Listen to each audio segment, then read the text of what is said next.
Hello guys, welcome to MS education. इस video हम पढ़ने वाले क्लास 10th का subject maths chapter number 3 pair of linear equation in two variable. इसी chapter का इंट्रोडक्शन पार्ट होने वाला है और इस चैप्टर में हम देखेंगे क्या कॉन्सेप्ट है, क्या बेसिक्स है और कहाँ फॉर्मूले कौन से यूज होंगे। तो चलिए स्टार्ट करते हैं इस चैप्टर को। तो सबसे पहले टॉपिक आता है हमारे पास pair of linear equation in two variable. तो pair of linear equation in two variable सबसे पहले समझते हैं हम लीनियर इक्वेशन। लीनियर इक्वेशन हमने सेकंड चैप्टर में पढ़ा था। क्या पढ़ा था? अगर जिस वेरिएबल की डिग्री 1 हो, ठीक है, जिस वेरिएबल की डिग्री 1 हो वो क्या कहलाती है? Linear equation. ठीक है। अब देन सेकंड पार्ट है टू वेरिएबल। अब अगर मान लो हम इसमें टू वेरिएबल लगा देते हैं, 2x plus 5y plus 3 equal to 0, तो क्या बन जाएगा? ये linear equation in two variable. मतलब इसमें कितने वेरिएबल है? टू वेरिएबल है। ठीक है।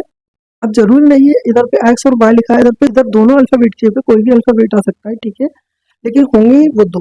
ठीक है। अब देखो इनकी पावर कितनी 1 है, इसकी पावर कितनी 1 है, तो इसे हम क्या कह रहे हैं? Linear equation. अब बात करते हैं पेयर की। पेयर मतलब होता है टू। अगर ऐसे ऐसे सिस्टम जिसमें टू इक्वेशन को सॉल्व करना पड़े उसे हम क्या बोलेंगे? Pair of linear equation. ठीक है।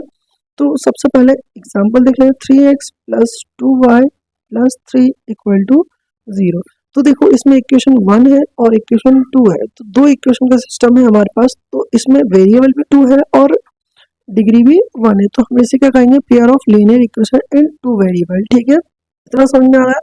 Pair of linear equation in two variable की स्टैंडर्ड फॉर्म क्या होती है? a1x plus b1y plus c1 equal to 0, a2x plus b2y plus c2 equal to 0। अब ये क्या है? हमारे पास इक्वेशन 1 है और ये क्या है? हमारे पास इक्वेशन 2 है। अब a1 b1 और c1 क्या है? हमारे पास यहाँ पे कांस्टेंट टर्म होती है। ठीक है। अब यहाँ पे भी a2 v2 और c2 क्या है? हमारे पास कांस्टेंट टर्म होती है, मतलब नंबर पार्ट होता है। ठीक है, क्लियर इतना? अब हम ये दोनों इक्वेशन को कैसे सॉल्व कर सकते हैं? तीन मेथड है। पहला मेथड है ग्राफिकल मेथड, दूसरा मेथड है सब्स्टिट्यूशन मेथड, तीसरा मेथड है एलिमिनेशन मेथड। ठीक है, एक एक करके हम समझेंगे इनको। चलिए नेक्स्ट पेज पे आगे बढ़ते हैं, नेक्स्ट टॉपिक। अब consistency of system. Consistency of system क्या होता है? सबसे पहले इस रिलेशन को समझते हैं। देखो हमारे पास दो इक्वेशन है, ठीक है। अगर उनकी value a1 upon a2 not equal to v1 upon v2 आती है तो ग्राफ कैसे रहेगा? इंटरसेक्टिंग लाइंस रहेंगे। ठीक है, इसका मतलब क्या है? दो लाइंस हैं वो किसी एक पॉइंट पे इंटरसेक्ट कर रही है। ठीक है, उसे हम क्या बोलेंगे? Intersecting line. अब नंबर ऑफ सॉल्यूशन क्या कैसे होते हैं? यूनिक सॉल्यूशन या फिर वन सॉल्यूशन।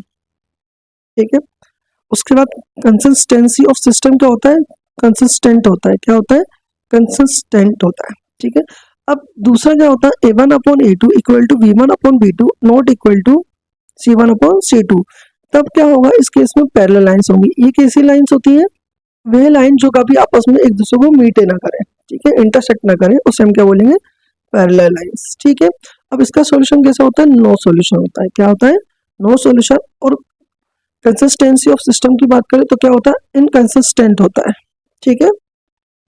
अब थर्ड क्या आता है? हमारी अगर linear equation a1 upon a2 equal to v1 upon v2 equal to c1 upon c2 हो जाए तो क्या होगी? कोइंसिडेंट लाइन होगी। इसका मतलब क्या होता है? दो लाइन है हमारे पास, पहली लाइन के ऊपर दूसरी लाइन है। ठीक है, यहाँ पे इसके हर पॉइंट आपस में मीट करें। ठीक है, हर पॉइंट पे मीट करें, उसे हम क्या बोले? Coincident line. ठीक है। अब इसका सॉल्यूशन क्या होता है? कैसा होता है? इनफाइनाइट सॉल्यूशन होता है। ठीक है। और कंसिस्टेंसी ऑफ सिस्टम में क्या आता है? कंसिस्टेंट आता है। ठीक है, इतना क्लियर होगा ये बेसिक चार्ट। अब कर लेते हैं हम एग्जांपल से इसके क्वेश्चन को एक। ठीक है, तो ये मैंने एग्जांपल ले लिया और ये हमारे पास इक्वेशन 2। ठीक है, पहली इक्वेशन हम और ये दूसरी इक्वेशन। ठीक है। अब यहाँ पे a1 upon a2 b1 upon b2 c1 upon c2 value निकाल लेंगे। तो सबसे पहले क्या करेंगे? a1 equal to 1, b1 equal to -1 और c1 इक्वल टू हो जाएगा -1। ठीक है। अब a2 कितना हो जाएगा? 3, b2 कितना हो जाएगा हमारे पास? 2 और c2 कितना हो जाएगा हमारे पास? 12। मतलब इक्वेशन 1 से a1 b1 की वैल्यू निकाल ली, इक्वेशन 2 से a2 b2 c2 की वैल्यू निकाल ली। ठीक है। अब क्या करेंगे आप? a1 अपॉन a2 रखेंगे, कितना आएगा? a1 अपॉन a2 की वैल्यू कितनी है? देखो a1 की वैल्यू कितनी है?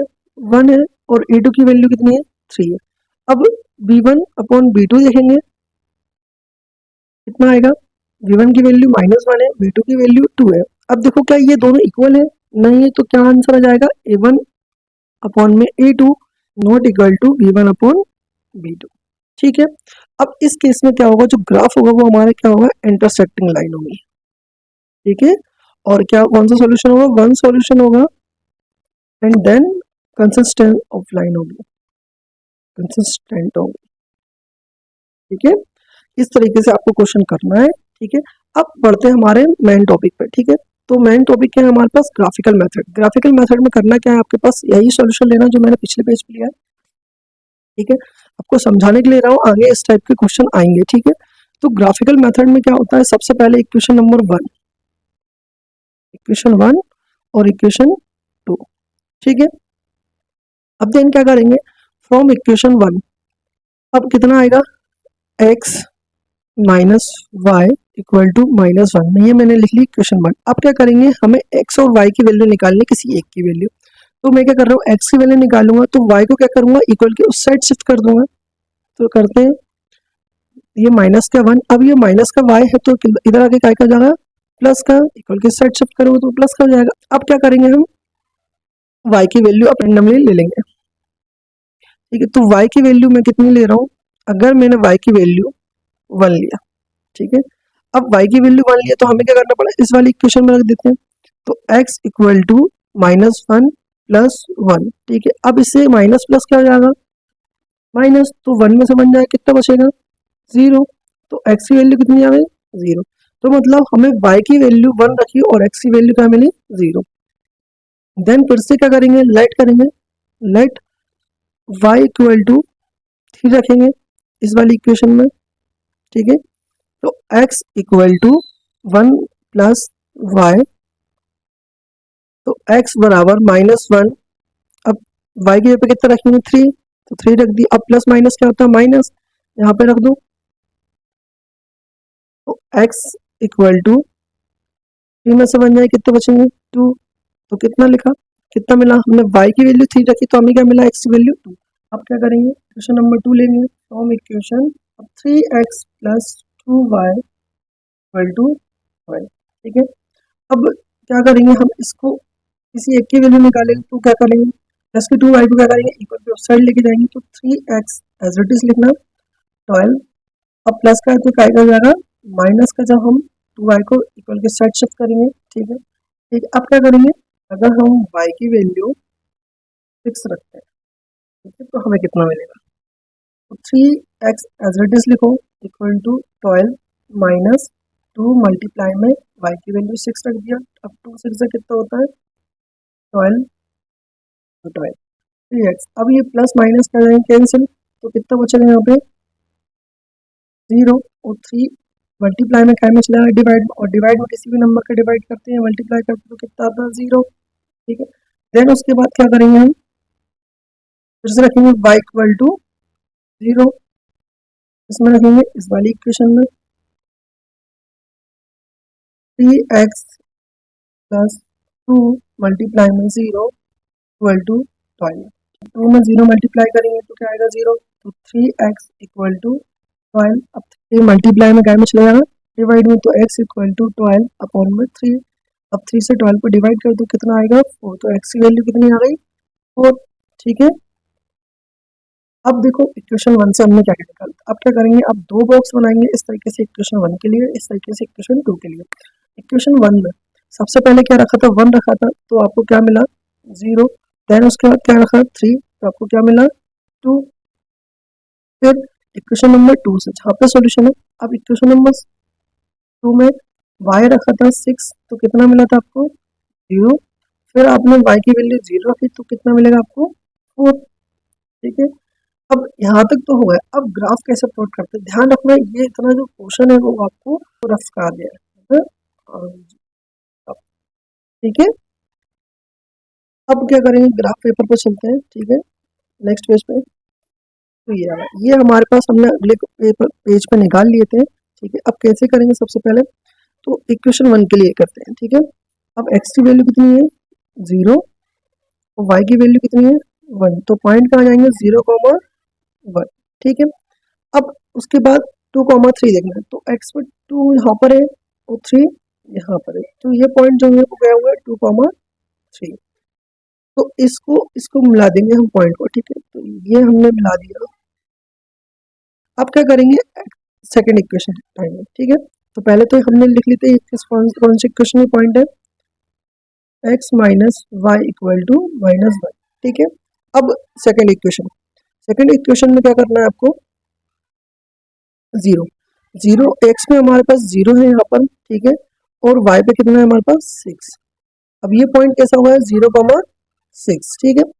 देन दूसरा पॉइंट क्या है हमारे पास 4, एक्स पे कितना है 4 और वाई पे कितना है 0, तो ये क्या हो जाएगा 4,0, ठीक है। अब इसको और इसको क्या कर देंगे, हम मिला देंगे। अब देखो हमने यहाँ पे कुछ देखा था, इसका क्या आया था यूनिक सॉल्यूशन, और यूनिक सॉल्यूशन में ग्राफ कैसे बनता है, वन पॉइंट पे इंटरसेक्ट करता है। तो यहाँ पे हमारा ग्राफ क्या कर रहा है, वन पॉइंट पे इंटरसेक्ट कर रहा है, ठीक है। अब यहाँ पे एक्स और वाई की वैल्यू निकालो। इससे पहले एक चीज और कर लो कि कौन सी इक्वेशन से आया, 3x plus 2y equal to 12, ठीक है। अब क्या करना है, एक्स और वाई की वैल्यू निकालो। देखो इस पॉइंट पे एक्स की वैल्यू कितनी आ रही है, यहाँ पे 2 आ रही, तो एक्स की वैल्यू कितनी रखेंगे 2, और वाई की वैल्यू कितनी आ रही है यहाँ पे 3, ठीक है। तो ये हमारे पास ग्राफ, इस तरीके से आपको ग्राफ पेपर पे ग्राफ ड्रॉ करने पड़ेंगे और उनके आंसर निकालने पड़ेंगे, ठीक है। अब चलते हैं हम नेक्स्ट टॉपिक पर, जिसका नाम है सब्स्टिट्यूशन मेथड, ठीक है। अब सब्स्टिट्यूशन मेथड को कैसे करते हैं, चलिए स्टार्ट करते हैं सॉल्यूशन। सब्स्टिट्यूशन मेथड को कैसे करते हैं, एग्जांपल देख लेते हैं हम। तो सबसे पहले करना क्या है, हमारे पास दो इक्वेशन है, ठीक है। पहली इक्वेशन को हम मान लेते हैं 1 और दूसरी इक्वेशन को मान लेते हैं हम 2, ठीक है। अब क्या करेंगे, फ्रॉम इक्वेशन 1 लिया। अब क्या करेंगे, इक्वेशन हम कौन सी है, x minus y equal to -1, ठीक है। अब हमें इन दोनों में से किसी एक की वैल्यू निकालनी होगी, या तो x की वैल्यू निकालनी है या y की वैल्यू निकालनी, ठीक है। तो x की वैल्यू हम निकाल ले, तो y को क्या करेंगे, इक्वल के उस साइड शिफ्ट कर देंगे, तो x equal to -1 plus y, ठीक है। अब ये बन गई हमारी क्या, थर्ड इक्वेशन, ठीक है। अब इस थर्ड इक्वेशन की वैल्यू काय में रखेंगे, इक्वेशन नंबर 2 में। तो क्या लिखेंगे, putting the value of x in equation 2, ठीक है।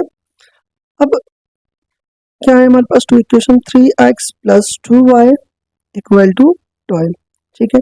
अब x के पे कितना लिख देंगे हम ये, तो 3 माइनस 1 plus y bracket close plus 2y equal to 12, ठीक है। अब 3 का अंदर मल्टीप्लाई कर दो, तो 3 बन जा 3 और माइनस प्लस माइनस, तो क्या आएगा माइनस का 3, और 3 का y में करेंगे तो कितना आएगा 3y plus 2y equal to 12। अब देखो ये प्लस 3y और प्लस 2y, वाई वाले नंबर को एक साथ प्लस कर दो तो कितना आएगा 3 और 2 5, y इक्वल टू 12। अभी क्या करूँ, माइनस का 3 है तो इक्वल के उस साइड बेस शिफ्ट कर दो, माइनस का 3 को क्या करेंगे, इक्वल के उस साइड शिफ्ट कर दो, तो ये माइनस का तो आएगा जाएगा प्लस का 3। अब ऐड कर दो 5y इक्वल टू 12 3 कितना होगा 15। अब 5 मल्टीप्लाई में क्या में चला जाएगा, डिवाइड में, तो कितना आएगा 3। तो y की वैल्यू कितनी है हमारे पास 3। अब इसकी वैल्यू काय में रखेंगे, y की वैल्यू इक्वेशन नंबर थर्ड में। तो क्या लिखेंगे, putting the value of y in equation third, ठीक है। तो थर्ड कौन सी, x equal to -1 plus y, ठीक है। तो x equal to -1 plus y की वैल्यू कितनी है 3। अब इसमें से इसको माइनस कर दो, क्योंकि माइनस प्लस क्या होता है माइनस होता है, 3 का 1 में माइनस करें तो कितना आएगा 2, ठीक है। तो ये हमारे पास x और y की वैल्यू आई कौन से मेथड से, सब्स्टिट्यूशन मेथड से। ये होती है हमारी सब्स्टिट्यूशन। अब पढ़ते हैं हम नेक्स्ट मेथड की तरफ से, जो हमारी लास्ट मेथड है इस चैप्टर की, एलिमिनेशन मेथड। एलिमिनेशन मेथड में करते क्या है, ये देखते हैं। तो x minus y equal to -1 equation number 1, ठीक है, और 3x plus 2y equal to 12 equation number third. अब क्या करेंगे, इसको मुझे एलिमिनेट करना है, ठीक है।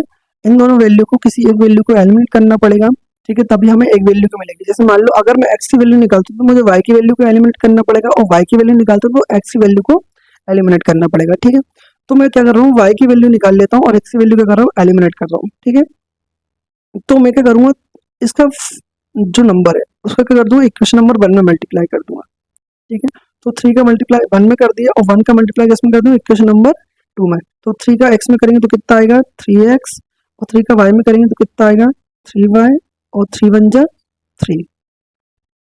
और अगर 1 का मल्टीप्लाई किसी भी नंबर में करते तो वही का वही आता है, तो 3x plus 2y equal to 12। अब क्या करेंगे, देखो प्लस प्लस क्या होता है, प्लस होता है, लेकिन हमें क्या करना है, माइनस करना, मतलब एलिमेंट करना। तो हम क्या कर देंगे माइनस, ये प्लस है तो ये भी माइनस, ये प्लस है तो माइनस। ध्यान रखना तीनों के निशान चेंज होंगे, ठीक है। अब क्या करेंगे, ये कैंसिल हो जाएगा, प्लस माइनस माइनस। अब माइनस माइनस क्या होता है, प्लस, तो 3 और 2 माइनस का 5y equal to, minus minus क्या होता है प्लस, तो 3 और 12 को प्लस कर दो कितना आएगा माइनस का 15। 50 माइनस का 15 क्यों आया, क्योंकि जो बड़ी संख्या है वो काय की माइनस, इसलिए माइनस आया, ठीक है। अब माइनस से ये माइनस कैंसिल, तो क्या बचा 5y इक्वल टू 15, ठीक है। अब 5 मल्टीप्लाई में काय में चला जाएगा, डिवाइड में, 15 अपॉन में 5, इसे डिवाइड कर दो कितना आएगा 3, y की वैल्यू कितनी आ गई 3। अब इसे काय में रखेंगे, इक्वेशन नंबर 1 में रख दो, ठीक है। तो क्या लिखेंगे, putting the value of y in equation first कौन सी, x minus y equal to -1। अब y की जगह कितना रख देंगे 3। अब x माइनस 3 इक्वल टू -1। अब -3 को क्या करेंगे, इक्वल के उस साइड शिफ्ट कर देंगे, तो क्या हो जाएगा -1 प्लस, -3 को जब इक्वल के साइड शिफ्ट करेंगे तो क्या हो जाएगा प्लस का 3। अब प्लस माइनस क्या होता है माइनस, तो कर दो माइनस, तो 3 में से 1 जाए कितना बचेगा 2, ठीक है। ये x इक्वल टू 2 क्या है इसका आंसर। देखो हमने कोई सी मेथड यूज की, सबका आंसर क्या आया, सेम आया, ठीक है। सारी मेथड का आंसर सेम रहेगा, ठीक है। अब अगर मेरी वीडियो पसंद आई तो जल्दी से लाइक शेयर एंड सब्सक्राइब करिए एंड मुझे सपोर्ट कर दीजिए गाइस।